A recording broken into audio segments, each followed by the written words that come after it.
Hi, I'm Laura with TrueWell, and today we're going to talk about how to get started on an anti-inflammatory diet for beginners.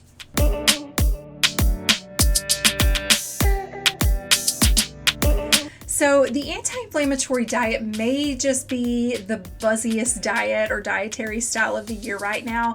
It's gotten a lot of attention, and a lot of people want to get started on it.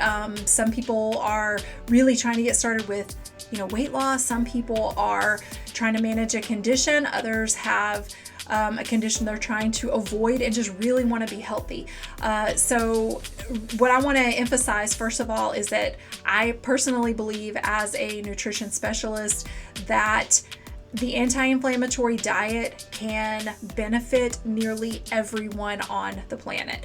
But what we do want to focus on is how to even get started on it in the first place. What is the correct information? Because there's tons of information floating around the internet from health bloggers that don't truly understand what an anti-inflammatory diet is. If you know what I'm talking about, if you've seen these food lists that just contradict each other with different foods that you're like, what? This one says this list, this food that I can eat, and this other list says that you're not supposed to eat it. If you are completely confused on that, give me a like to help the algorithm, and we're going to get started talking first of all about what the heck inflammation is in the first place, and basically how to get started with some basic guidelines. And if you'll stick with me till the end, then I've got about 3 days of recipes for you as well.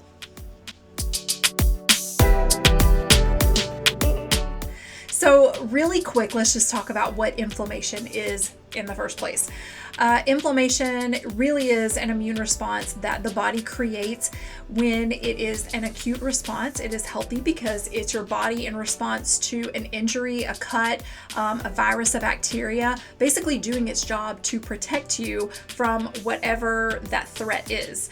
But when you consistently have poor lifestyle choices like smoking, drinking too much, eating a typical Western diet, which is full of inflammation, then the body creates chronic inflammation, and it just happens on a nonstop basis. And this is really where the large majority of Americans are, and why we are seeing just like staggering statistics and large numbers of people that now have conditions like heart disease, type 2 diabetes, obesity, all of these different conditions. Just the sheer numbers of them is just absolutely bonkers. So what we really want to do is start shifting out of that Western eating style and into a more anti-inflammatory eating style, lifestyle, all of the things that go with it to really promote health and healing of our bodies.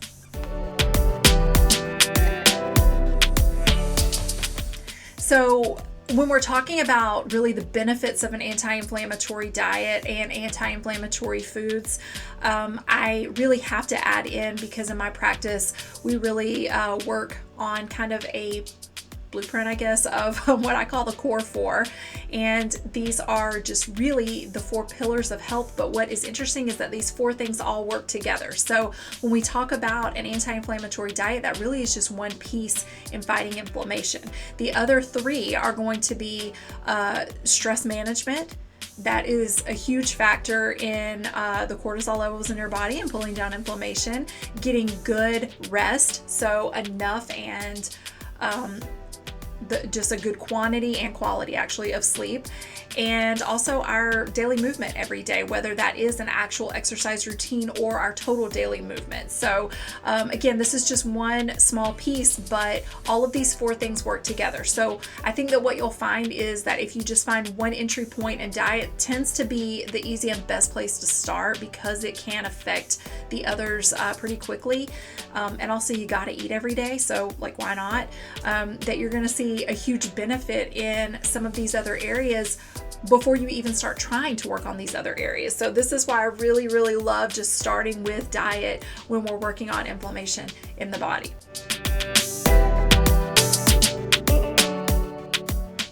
These types of foods also have been shown to help prevent diseases that include heart disease, type 2 diabetes, autoimmune conditions, asthma, arthritis, lupus, cancer, and even high blood pressure. So you're really doing yourself a favor by starting this. If you have not been diagnosed with one of these conditions, then by getting started on it to help prevent any of those conditions, even if you're more genetically prone to it.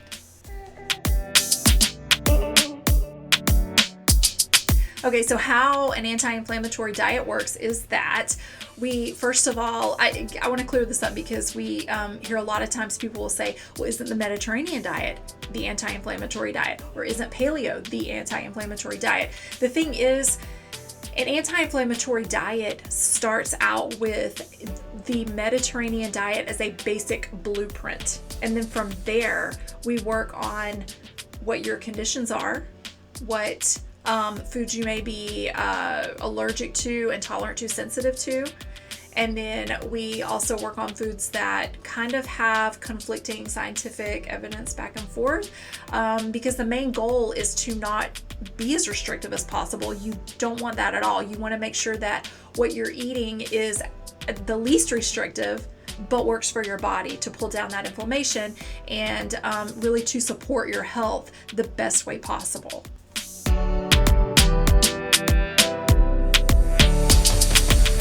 Okay, so let's just start out with kind of a summary of points that we're going to go through in this video.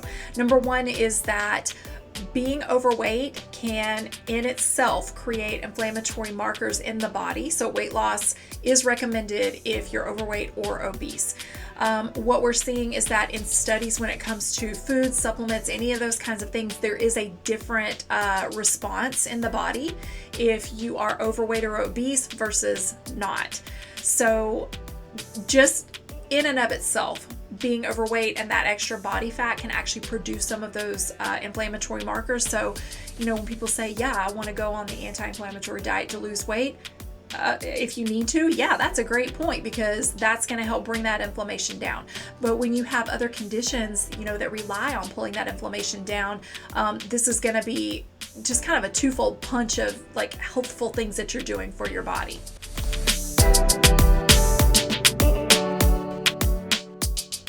Now, the second thing is that since blood sugar spikes or hyperglycemia is also inflammatory in the body and can also, contribute to weight gain, sugars and refined carbs are one of the first things to go. Now, when we talk about going sugar-free, a lot of people are just like, I can't even imagine a world where I can't have sweets and I can't eat this and I can't eat that.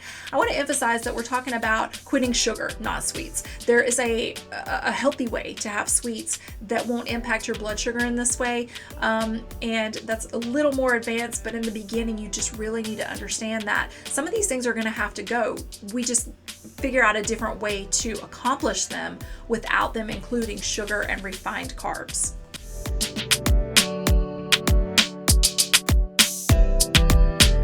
Okay, the third thing is that alcohol can be inflammatory in high amounts, but there is what they call a bell curve effect.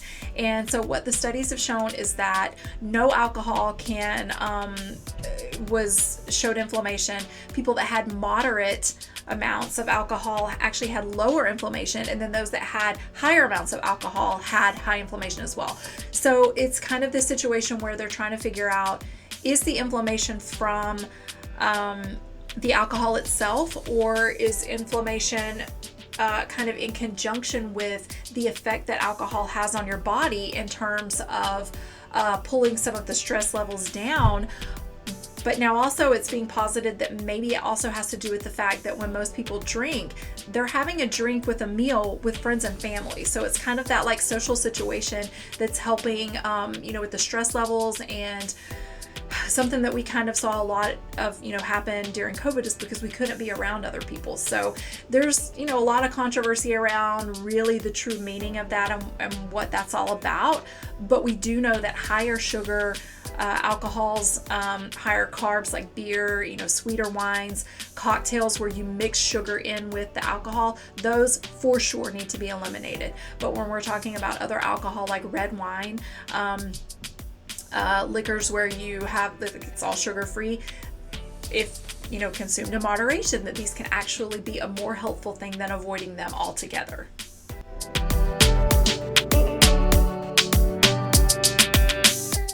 Now, the fourth thing is that oxidated fats, which are fats that are heated repeatedly, are extremely inflammatory, as well as trans fats. So, these are two that we really need to eliminate altogether from our diet, and it can be pretty tricky with that because of food labeling. So the best way to understand what trans fats are is this is a fat that has been chemically altered to make it more shelf stable. It is banned in a lot of other countries, but not in the US yet, unfortunately. And the way to recognize it is if you have a packaged food, it will say hydrogenated or partially hydrogenated on the label, and that means that it is a trans fat.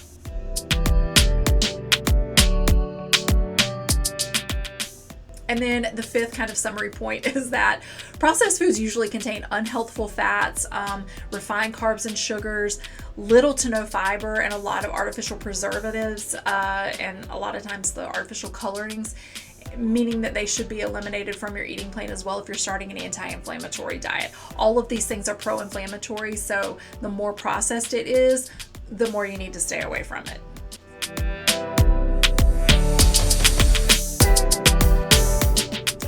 Okay, so let's kind of get into really the bulk of how to start an anti-inflammatory diet and how we work with this Mediterranean diet as a blueprint.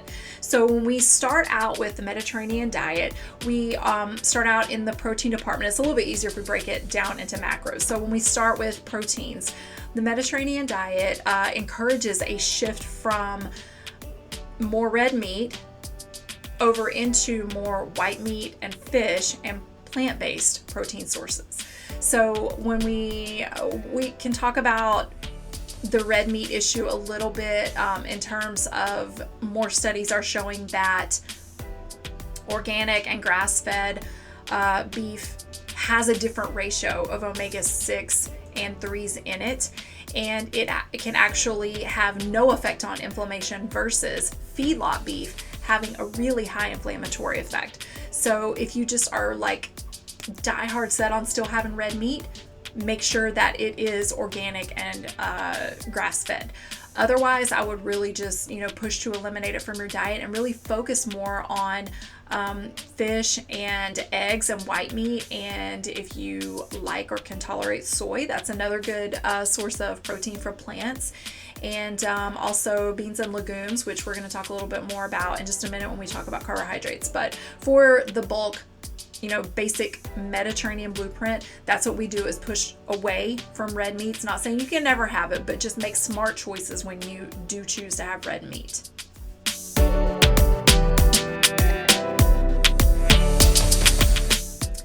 Okay, so when we talk about fats for the Mediterranean diet, we know that, years ago, I want to say starting in the 70s, 80s maybe, the whole big thing was that fats are terrible, they make us fat. And since then, we've learned that that's not true at all, but there is a difference between different types of fats. So the ones that are recommended on the Mediterranean diet are really, moving more towards monounsaturated and polyunsaturated fats, and then trying to move more away from saturated fats. We really still, even in the line of poly and monounsaturated, we still have to kind of make a little bit of clarifications on that.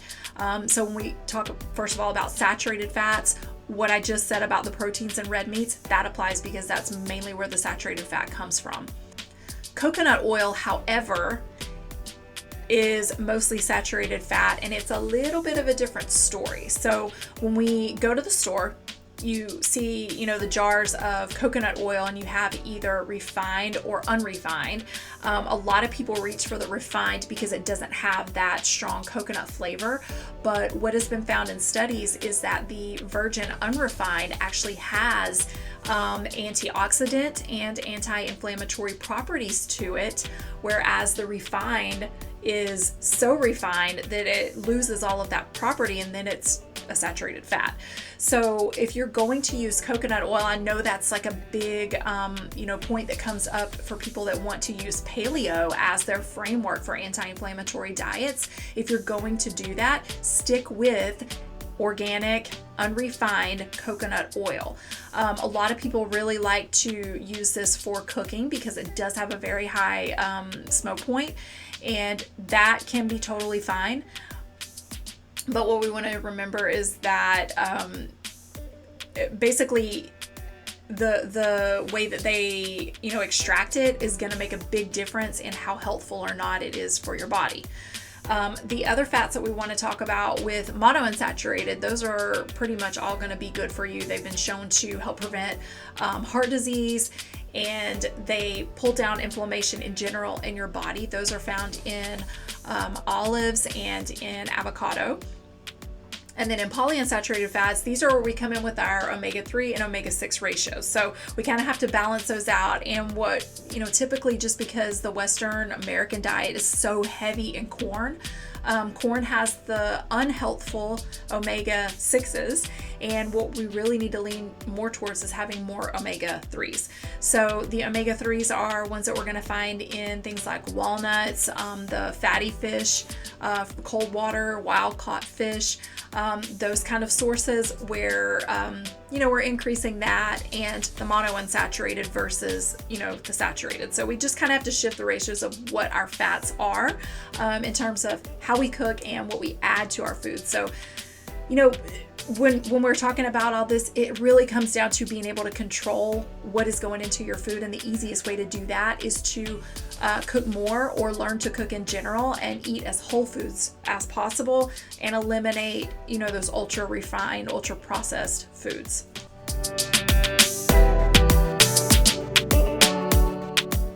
And then just one more quick point on the fats is that a lot of people have questions about butter, because it's saturated fat, but we always have these questions because people are like, yeah, but what about ghee? They say that ghee is okay if you can't have butter.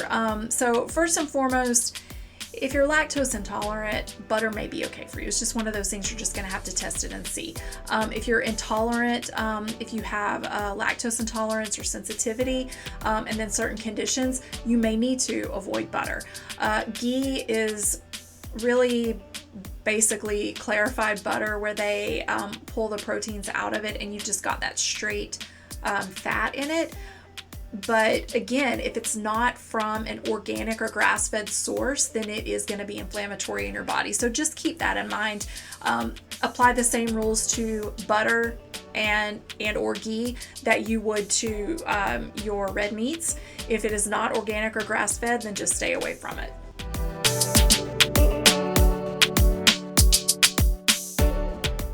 Okay, so let's move into the carbohydrates category.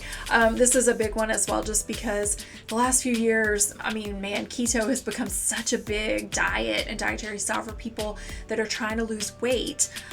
But what has been shown in the last few years, many studies are kind of studying the effects on gut bacteria for people that are on the keto diet. And what they're finding is that so many people get used to not having vegetables and fiber in their diets that it is wrecking their gut bacteria. So personally, I think that shifting into the Mediterranean as the basic blueprint, where you are having some carbohydrates, but they're healthy carbohydrates, is a way more healthy approach to managing your weight and really just managing inflammation in general than resorting initially to keto, because it's so easy to shift over into that dirty keto where literally you're just eating like meat and cheese all the time and you think you're good, but you're really not. So your body needs all these other nutrients and the fiber and things like that for your gut bacteria and all of your bodily systems to function like they're supposed to. So when we talk about carbohydrates, again, the first thing we want to eliminate is sugar and refined carbs. So sugar, I'm going to have a whole entire video on that because it can be very complicated to eliminate sugar. But if you have anything packaged, then absolutely make sure that there is no sugar on that label. It'll say it in the ingredients, but there are a lot of words that they can use to disguise it. So there will be some more information on how to understand, those food labels and know what those disguised words are for sugar. The refined carbs is when we look at grains, because when we have refined flours, they're stripping all of the bran and the fiber out of that, and your body will treat refined grains the same way that it treats sugar. You will have a really high blood sugar spike and then a subsequent crash. And those high levels of blood sugars have been shown to increase inflammation in the body as well. So That, in addition to the impact that it has again on your gut bacteria, is a really, really good reason to just stay away from refined carbs and refined sugars, sugar in general in the first place.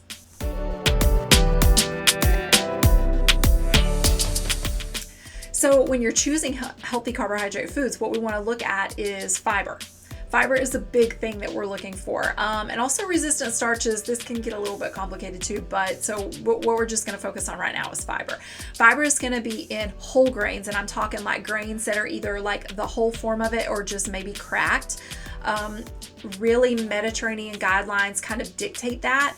And a lot of they claim to be anti-inflammatory cookbooks, and then again, health bloggers that are not qualified, they don't really know what they're talking about, are saying, yeah, whole grain flour and whole grain pasta is 100% okay. And that's not true, because even though it does have some fiber in it, it's not in its intact form to do its job in the body. It's actually going to have nearly the same blood sugar impact as a refined flour. So we really want to focus on those whole fibers, whole grains, like either vegetables or grains that are, have the fiber in them still that are not ground down. That would be things like quinoa, if you can tolerate gluten, then wheat berries, and some other grains that we'll talk about later. But it's just the fact that they're being ground down, your body absorbs them so quickly that it does, take in those carbohydrates and make you have that blood sugar spike.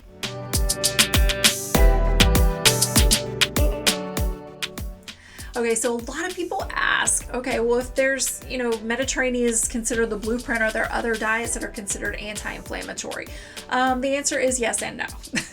So yes, Mediterranean is our basic blueprint for that. A lot of people turn to the paleo diet because like I said, the anti-inflammatory diet is very personalized. So if you have conditions like GI conditions where, these grains or even beans and legumes are irritating to you, then the paleo diet might be a really good framework for you to follow because they eliminate those things. So like I said before, I don't really believe in restricting like that right off the bat. I really truly believe in starting on this Mediterranean framework, using an elimination period for specific foods to see what you can tolerate and what you can't, and then figuring out a framework from there. So again, the anti-inflammatory diet is truly a personalized approach to your own dietary style and lifestyle. But the main goal in it is to pull down inflammation levels in your body and manage whatever conditions you have to make sure that you are healing your body and then thriving in your lifestyle choices.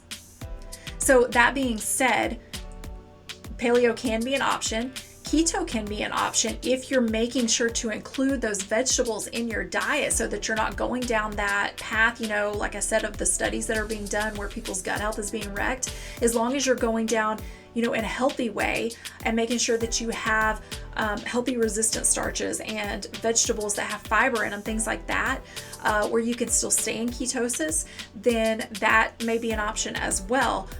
But it does take some work to figure those things out. Another option will be pescatarian, and I've got some other ones that people ask me about, like South Beach and a few other new ones. I think Tom Brady has a diet now, dietary style. So some of these can truly be anti-inflammatory choices for you.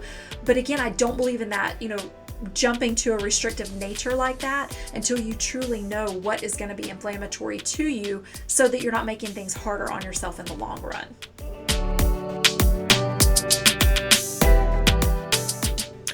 So many people, ask, well, what can I expect when I start on an anti-inflammatory diet? Like, what am I going to feel? What kind of changes are going to happen?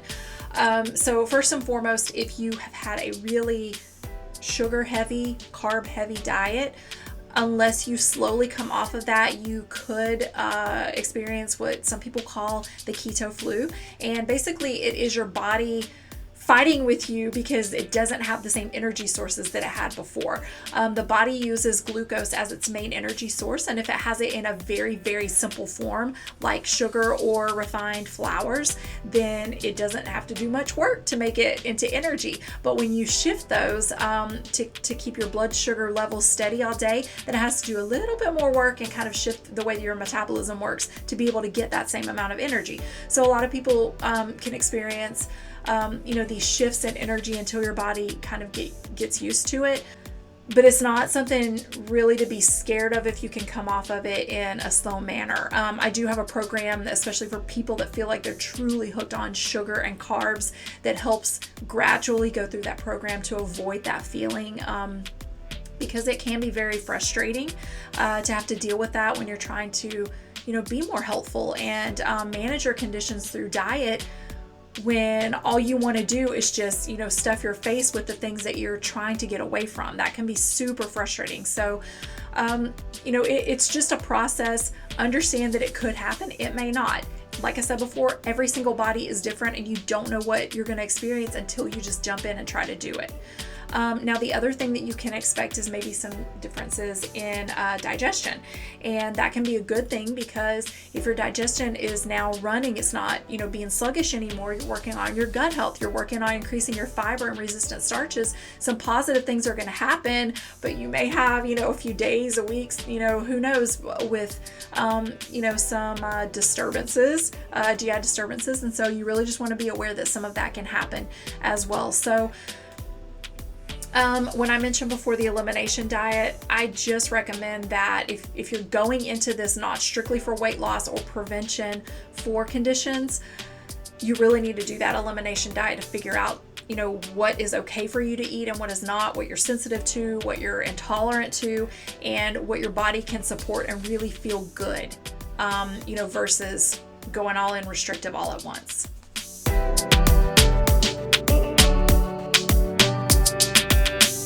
Overall, though, you can expect, some pretty big changes and positive outcomes within, 2 to 3 weeks, a really large difference within probably about 12 weeks. But it is, like anything else, any new thing that you start, you're going to have to learn how to figure out how to stick it out and stay in it so that you can see those maximum benefits in the long run.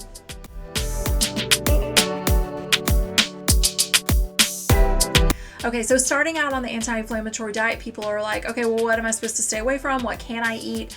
I'm going to give you some general suggestions, but we do have more specialized videos that talk about exactly the things to eliminate, and then also the most anti-inflammatory foods that you can add into your diet as well. We kind of ran through some of this before. Your proteins, push away from the red meats, eat more poultry, fish, and if you want to, start trying to experiment with some more plant-based proteins, that's great too. Nuts and seeds are great.